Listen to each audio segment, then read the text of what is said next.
Hello everyone, today we're talking about the true story of the three little pigs. The True Story of the Three Little Pigs by A. Wolf.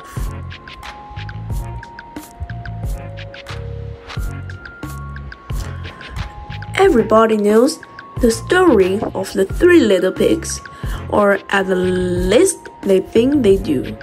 But I'll let you in one little secret. Nobody knows the real story because nobody ever heard my side of the story. I'm the wolf, Alexander T. Wolf. You can tell me A.L. I don't know how the whole big bad wolf thing started, but it's all wrong. Maybe it's because they are giant. Hey, it's not my fault. Wolves eat the cute little animals like the bunnies and sheep and pigs. That's just the way we are. If cheeseburgers were cute, folks would probably think you were big and bad too. But I like what I'm saying. The whole big bad wolf thing is all wrong. The real story about the sneeze and the cup of sugar. This is the real story.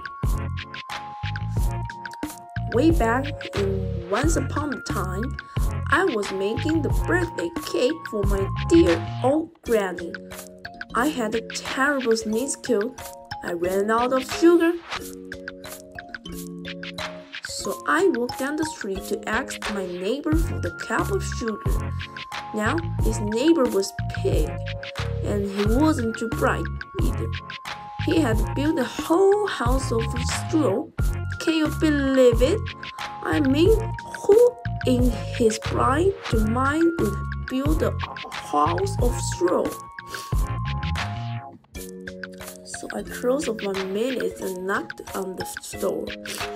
It felt right and didn't want to just like the walk to the next house else.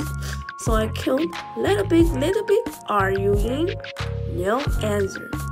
I was just about to go home without a cup of sugar for my dear old granny birthday cake. That was my nose to start it itch. I felt sneeze coming up, so I would huff and I stopped. And I was in the great sneeze. And you know what?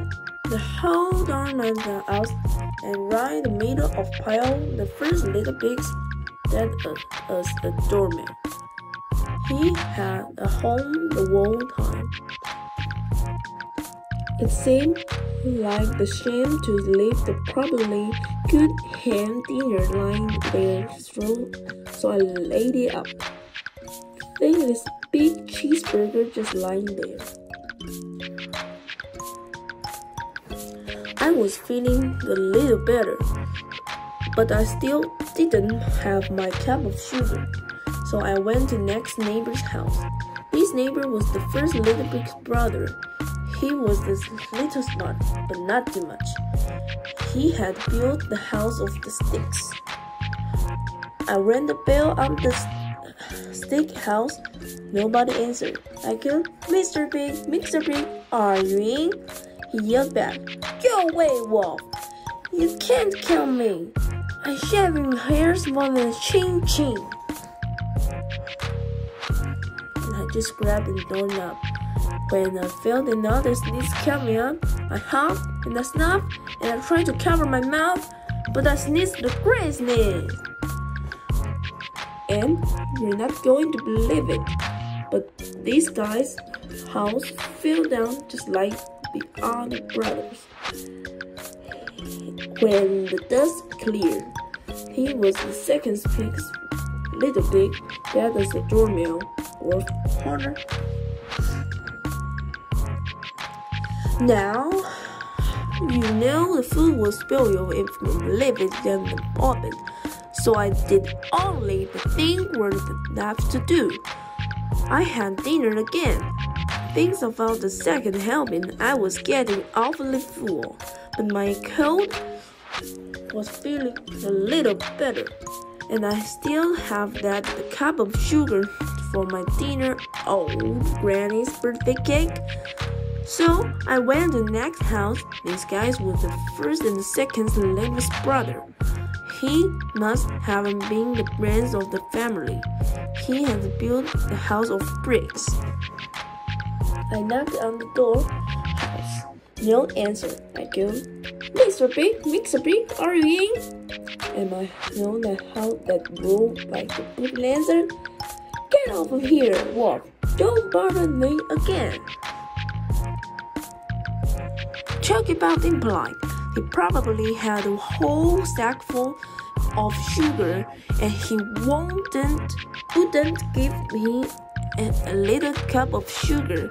Dear sweet Granny's birthday cake. What a pig! I just about to go home and maybe make a nice birthday card instead of cake. When I felt my coat coming out, I huffed and I snuffed and I sneezed once again. Then the three little pigs yelled, "And your old granny can sit on the pen!" Now, I was usually the pretty calm fellow, but when somebody talks about my granny like that, I'm going a little crazy. When the cops roughed up, of course I was trying to break down the doors, and the whole time was huffing and puffing and sneezing and making a real scene. The rest, as they say, is history. The news reporters found out of the 2 pigs I had for dinner. Then I figured out the 6th guy going to borrow the cup of sugar didn't sound exciting. So they jizzed up, and the story was all that huff and puff to blow your house down, and they made the big back wolf. That's it, the real story. I was friend. But maybe you could loan me the cup of sugar. The end.